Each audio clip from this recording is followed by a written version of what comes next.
Jean-Claude Coffinhal, qui est le président de la commission innovation de l'Académie nationale de chirurgie.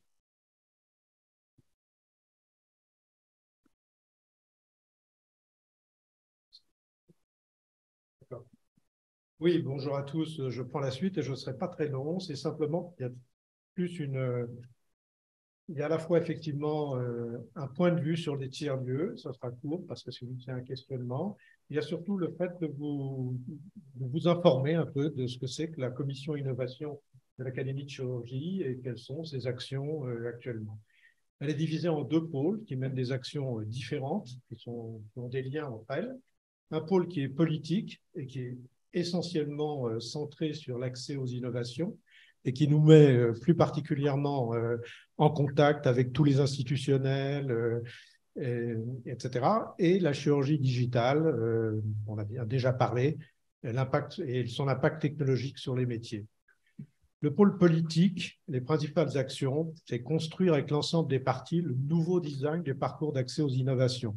On sait que c'est une problématique importante. Il y a le boulot d'étranglement, la difficulté d'accès au marché, la fuite des brevets et la complexité nouvelle qui a été donnée par la nouvelle MDR, c'est-à-dire la réglementation européenne, etc., etc. C'est un point que l'on partage avec le SNITEM, France Biotech. On fait partie de task force qui sont communes. On essaye d'assurer à l'ANC une place dans l'agence de l'innovation en santé. Et ceci, je pense qu'on a une certaine forme de légitimité parce qu'on représente les 13 spécialités chirurgicales et les pratiques opératoires innovantes. C'est-à-dire qu'on est au-dessus des CNP, des sociétés savantes, puisqu'il y a beaucoup, et on a besoin d'une vision intégrative et d'une action intégrative pour l'ensemble de la chirurgie.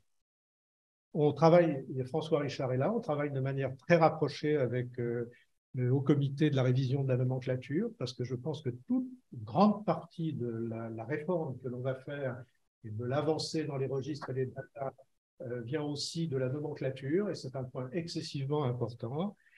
Avec la FSM, les CNP, contribuer à la mise en place des registres de référence, et on pense que ces registres de référence des pratiques professionnelles seront ceux des CNP, et que ces registres doivent absolument être chaînés avec le système national de santé. Et ce sont véritablement des outils de santé publique et pas simplement des outils corporatifs. Le maintien des professionnels de santé au cœur de tous les processus d'évaluation. Et là aussi, le fait de dire que si on participe au registre, on est au plein cœur à la fois de l'évaluation, d'une part, et deuxièmement, de ce que va être la médecine de précision et personnalisée, puisque toutes ces les datas qu'on va recueillir, rentrent dans le pool qui permettent de définir quels vont être, les guidelines ou les choix qu'il va falloir faire pour nos patients. Et un travail qui va être important avec les sociétés savantes, qui est un travail pédagogique sur l'impérative nécessité des codages, que je viens de dire, et de la culture d'évaluation à l'heure du numérique, c'est absolument indispensable et fondamental, et pour lequel on n'est pas toujours très performant. Le pôle numérique, qui nous intéresse un petit peu par aujourd'hui, ce sont les deux. Il y a une veille technologique, un groupe de travail, un partage avec les chercheurs. Alors, ce qui est intéressant, c'est qu'on a essayé de rassembler des industriels, des cliniciens, et essayer, pour un projet, d'aller depuis la preuve du concept jusqu'à sa réalisation avec les problèmes d'ergonomie, d'impact, éventuellement la formation qu'il faut qu'on doit avoir plus tard, et surtout une réflexion sur les valeurs ajoutées cliniques, opérationnelles et financières de ces solutions, un petit peu avec les tiers-lieux, outils en lui-même, mais aussi son intégration aux autres équipements et solutions du bloc opératoire, mais aussi son utilité dans la chaîne de conception et réalisation des actes, et allant plus loin, sa place réelle dans l'écosystème chirurgical. Il y a un projet de formation numérique de webinaire d'acculturation croisé, un projet qui est très avancé avec le Conseil national des jeunes chirurgiens, et qui devrait avoir peut-être d'ici la fin de l'année se matérialiser, une organisation et participation aux événements comme celui-ci et bien d'autres, et un reporting interne avec une publication qui est envisagée, une ligne éditoriale qui n'est pas définie, parce que déjà, il faut faire, si on publie quelque chose, il faut que ça serve il faut que ça ait un sens et simplement pas publier pour publier. Et on cherche quelle valeur ajoutée on peut apporter dans ce contexte de l'innovation. Voilà, je vous montre quelques figures du conseil que je dis scientifique et opérationnel. Hein, et vous voyez que dedans, il y a, je cite là, comme ça, en regardant comme ça, le directeur du LIRM, hein, c'est-à-dire de la robotisation, etc., de Montpellier. Il y a celui de l'ISIR. Il y a André Gums qui dirige la publication Artificial Intelligent Surgery. Et il y a, ce qui est un peu original pour l'Académie de chirurgie, mais ils sont membres de start-upers qui ont passé par Medicine et qui ont une réussite internationale. Lucien Blondel pour Epion qui se développe actuellement et Philippe Bengteux avec le Cat Lab qui démarre bien et surtout qui a pris une ampleur importante en Chine. Alors, les tiers-lieux d'expérimentation. Voilà, j'ai 2 diapos simplement. Qu'est-ce que c'est? On nous dit, quand on regarde l'appel à projet, tester en vie réelle l'usage de nouveaux services numériques en santé, avec pour les autres appels d'offres, puisqu'il y en aura jusqu'à 2025, entre 30 et 50 qui seront attribués, dire que ça va aller s'élargir. On va sortir du numérique, on va arriver sur véritablement les autres, les dispositifs médicaux, etc., etc. Associer les professionnels et personnels concernés dans la conception. Ça fait penser dans cette réforme que l'on souhaite, il y a un jury actuellement, mais bon, ce jury, on peut le constituer comme un guichet unique, hein, mettre les différents stakeholders dedans et avoir déjà une vision dans le jury de la valeur ajoutée que pourrait représenter un projet. Bénéficier du retour d'expérience des utilisateurs par l'évaluation en vie réelle. C'est exactement ce qu'on est en train d'attendre des nouveaux designs d'évaluation. Accompagner le déploiement et l'accès au marché. Qu'est-ce que c'est? C'est exactement aussi l'accès aux innovations qui se trouvent là. Des solutions qui auront fait leur preuve d'impact. Mesurer les bénéfices médico-économiques, etc. Mener des études de besoins des usagers. Alors, ma question, moi, elle est simple pour le comité politique de l'évaluation, c'est voilà, ces tiers-lieux d'expérimentation, qu'est-ce que c'est? Est-ce que ce n'est pas un pilote d'un nouveau parcours réglementé d'accès à l'innovation? Et est-ce qu'enrichi, on voit très bien comment il peut s'enrichir, on a discuté avec des juristes, de délégation légale et réglementaire, réaliser un fast-track, un bypass d'une partie du parcours de la HAS. Alors le dessin, le schéma qui est en dessous, c'était le schéma que France Biotech, c'est pour ça que je les ai marqués, avait fait pour résumer voilà, les accès rapides à l'innovation, qu'est-ce qu'on pouvait voir actuellement. Et j'y ai rajouté les tiers-lieux avec leurs études validées, et on voit les différents niveaux auxquels on pourrait faire aboutir ces solutions et bypasser une grande partie de ce qui complique actuellement de manière incroyable l'accès à l'innovation. Alors aujourd'hui, ben voilà, il y a à la fois ces tiers-lieux, c'est une réflexion pour nous, pour le pôle politique, et pour le pôle technologique, évidemment, on a des acteurs essentiels, hein, avec BOPA et Car Syntax. Car Syntax, que moi, je connais depuis plusieurs années, que je trouve absolument une solution excessivement intéressante et incontournable. On aura le CHU de Nice avec Marc-Olivier Gossy, qui a été, je crois, si je me trompe, le fondateur du Conseil national des jeunes chirurgiens. Donc, ça veut dire qu'il y a une continuité dans notre compagnonnage à ce niveau-là, avec Abyss, qu'on connaît très bien.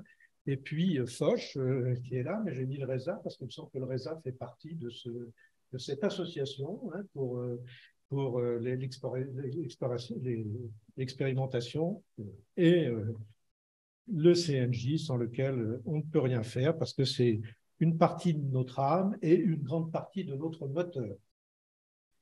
Et voilà, et je fais moi aussi dire qu'on vous attend tous à notre événement commun.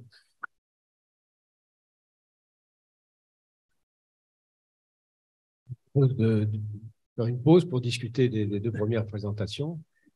Alors, on voit qu'il y a une formidable organisation impressionnante qui se met en place. Alors, je suis un jeune chirurgien, pas moi, c'est un exemple impersonnel. Je m'imagine tel que j'étais jeune chirurgien, j'ai une idée. Il y avait un industriel américain qui, sur un stand d'exposition, mettait You certainly have an idea, come and see us. Et donc proposait de façon extrêmement directe aux cliniciens et aux chirurgiens qui étaient dans l'enceinte d'un congrès de venir les voir. Et puis, il y avait des documents qui étaient prêts à être signés pour un potentiel développement. Bref, je m'imagine jeune chirurgien, ou je pense aux très jeunes chirurgiens qui sont nombreux, de plus en plus spécialisés, qui ont forcément des idées, parce que le progrès est permanent. Alors, comment fait-il face à cette fantastique organisation de votre point de vue? Alors, tout le monde peut prendre la parole, vous-même ou les industriels ici présents.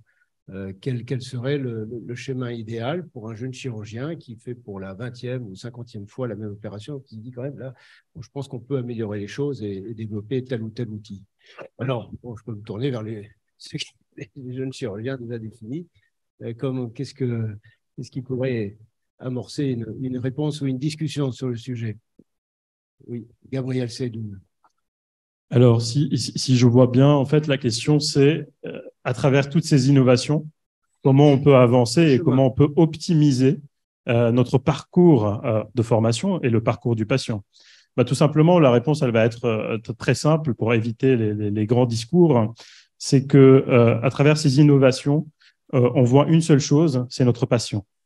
Le patient, c'est au centre de ces innovations pour pouvoir en fait optimiser le geste opératoire, pour pouvoir être encore plus en assurance pour réaliser le geste pour la première fois ou pas la première fois, avec des complications ou pas, au bloc opératoire. Donc, je dirais que c'est le patient qui est notre énergie, qui nous donne cette énergie pour pouvoir construire une équipe, construire un parcours de soins et surtout construire un parcours de formation à travers toutes ces innovations. Merci de cette réponse, mais elle ne répond pas tout à fait à ma question. Alors, je pensais en t'écoutant à Kissinger qui disait l'Europe, c'est quel numéro de téléphone? Il y avait une autre remarque aussi, mais par exemple, là, un jeune chirurgien, est-ce qu'il a un numéro? Il peut appeler pour que, éventuellement, il soit mis en contact avec un industriel compétent dans le domaine. Oui, pardon. Je suis de moins en moins jeune, moi, mais je vais vous donner. Alors, s'il s'agit de chirurgie hépato-bilio-pancréatique, bah, vous pouvez contacter la chaire innovation BOPA. L'objectif de cette chaire BOPA, c'est en effet d'essayer d'identifier au sein de la communauté du bloc opératoire des problématiques et ensuite de trouver des industriels pour voir si on est capable de répondre. Donc, la première chose, c'est déjà, si on a une idée, souvent, il y a déjà des gens qui ont un peu la même idée. Donc, il faut regarder déjà si ça existe déjà. Si ça existe, bah, on va aller contacter l'industriel pour essayer de voir si on peut faire quelque chose avec eux. Et si ça n'existe pas, eh bien, dans ce cas-là, on va essayer de co-développer ensemble le truc et de voir si ça marche. Donc, et pour ça, il faut avoir des ingénieurs, des mathématiciens, des sociologues, des anthropologues. C'est comme ça qu'on a fait à BOPA et qu'on a créé. On est en train de créer une boîte, etc., etc. Donc, mais au départ, ça commence déjà par faire un benchmark de ce qui existe parce qu'il y a énormément de choses. D'accord, mais il y a un numéro de téléphone. Je veux dire, un jeune chirurgien peut contacter. Ah oui, il y a un numéro de téléphone, il y a la chaire BOPA. Alors, si il s'agit de pathologie hépatobio-pancréatique, s'il ne s'agit pas de ça, ça sera Campus BOPEX. Les hépatos sont organisés. Les ophtalmos, comment sont-ils organisés?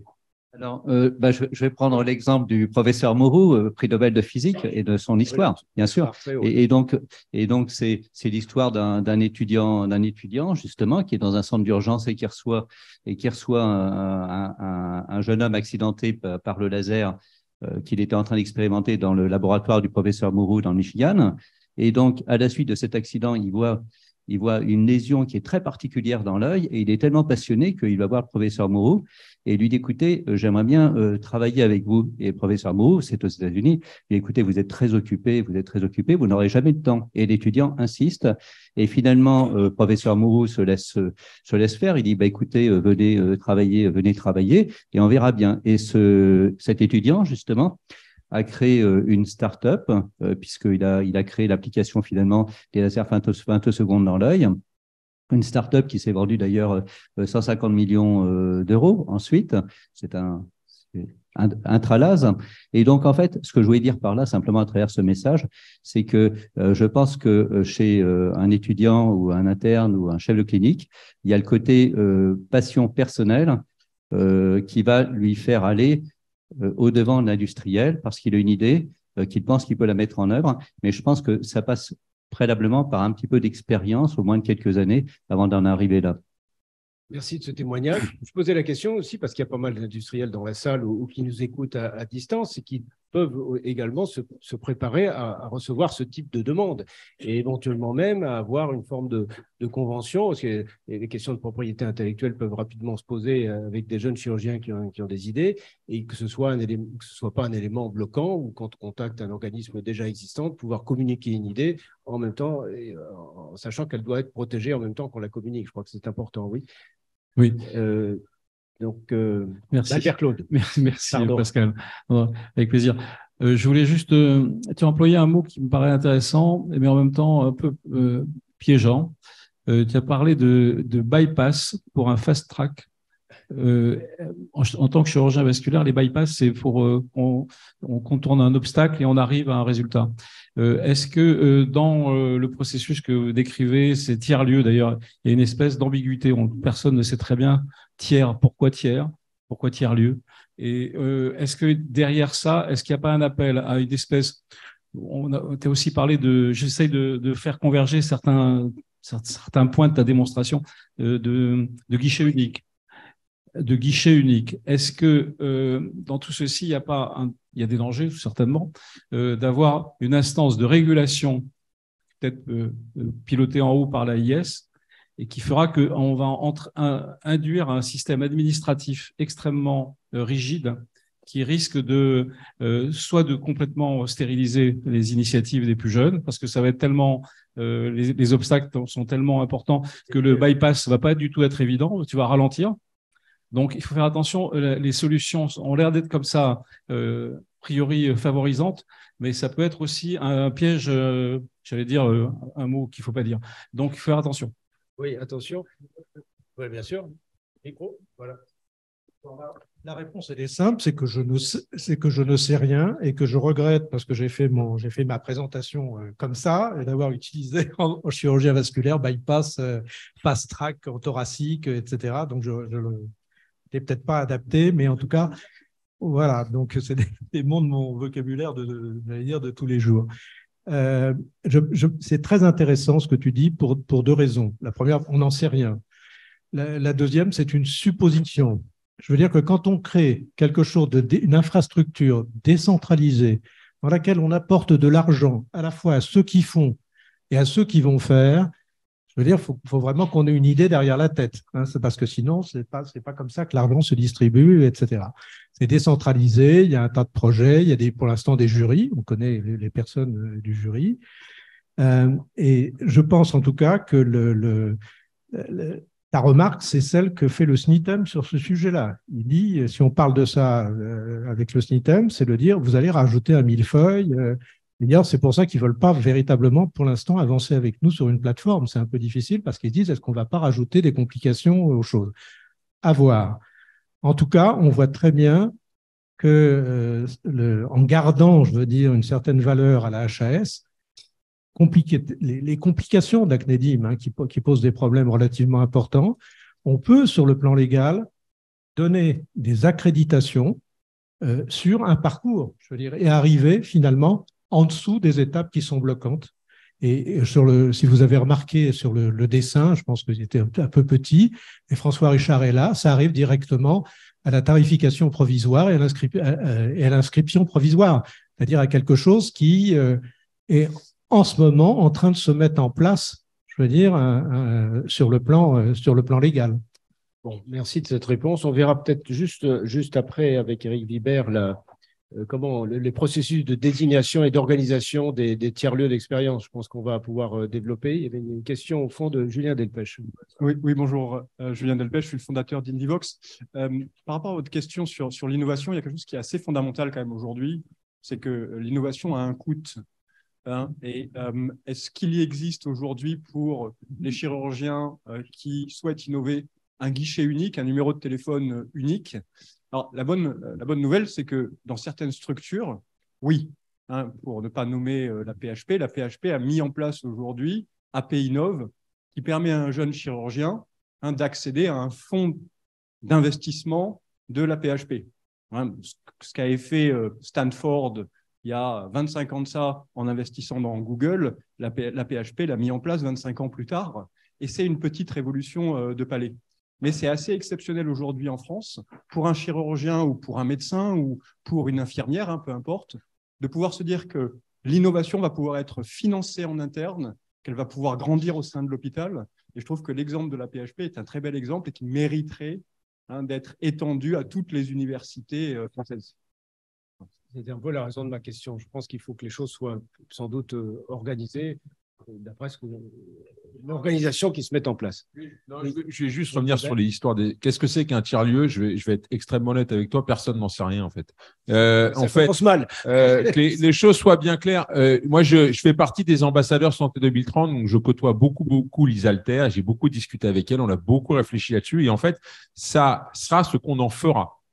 Tiers-lieu. Et en effet, je suis d'accord avec toi, il faut qu'on ait une vision à peu près claire de à quoi ça va servir. Et pour moi, je vais vous donner ma vision des choses et peut-être que ça va dépendre des tiers-lieux. Et par exemple, dans le domaine du bloc opératoire, je pense que ça doit aider à faire du réglementaire, peut-être pour pouvoir aller plus rapidement aux organismes notifiés pour des petites boîtes. Ça, c'est typiquement pour moi le rôle d'un tiers-lieu.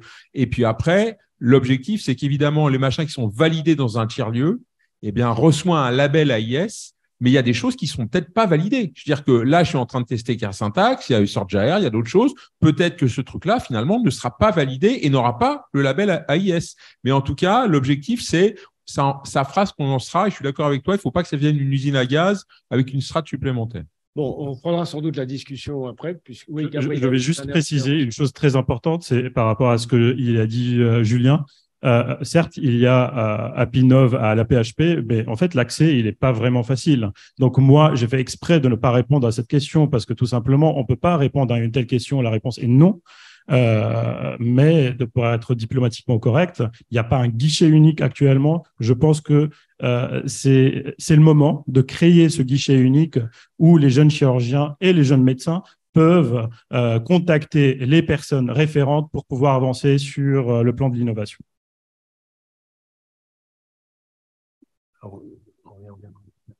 Ok, donc. Est-ce que l'Académie. Oui, Madame Lescali. Et ce sera la dernière question pour passer. Je suis ingénieure de l'ENSAM et j'ai l'honneur d'être membre libre de cette académie et cofondatrice depuis quelques années de la société Skyros, qui est lauréate du concours Innov autour de simulation de chirurgie du rachis dans les grandes déformations où on a près de 40% de complications mécaniques. Ma question, par rapport à la question de l'innovation et un jeune chirurgien, il a une bonne idée, qu'est-ce qu'il fait? Moi, je me posais la question dans la formation pour encourager l'innovation. Est-ce qu'il y a la connaissance de tout le cheminement, ce qu'on appelle les TRL, les Technology Readiness Level, et le fait qu'entre l'idée et puis sa mise en œuvre concrète, il y a des étapes, dont une étape qui est appelée la vallée de la mort et à laquelle il faut penser dès le début. Donc, ma question, c'était dans la formation des chirurgiens pour stimuler l'innovation, est-ce que c'est quelque chose qui est enseigné? Alors, non, ce n'est pas enseigné à ma connaissance officiellement, mais quand on côtoie le milieu de l'innovation, on l'apprend très vite. Et en particulier quand on va dans une DRCI des CHU, on le sait très rapidement. D'accord. Donc ça fait quand même un peu partie, les étudiants, les jeunes chirurgiens sont dans des CHU et s'ils ont une âme de chercheur, disons, ils seront très vite confrontés à la DRCI et à ce type de notions qui sont fondamentales, que vous soulignez. Et par rapport, peut-être juste très rapidement, mais par rapport au tiers-lieu d'expérimentation, je crois qu'un des gros enjeux dans l'innovation, c'est la preuve du service médical rendu.